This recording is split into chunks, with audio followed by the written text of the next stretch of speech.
Notorious criminal ভঙ্গরেতে এসে বলির পাখা প্রার্থী হয়ে ঠোকা গেল ফেসে।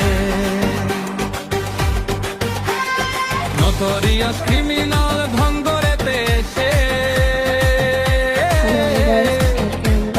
বলির পাখা প্রার্থী হয়ে ঠোকা গেল ফেসে। Hi guys.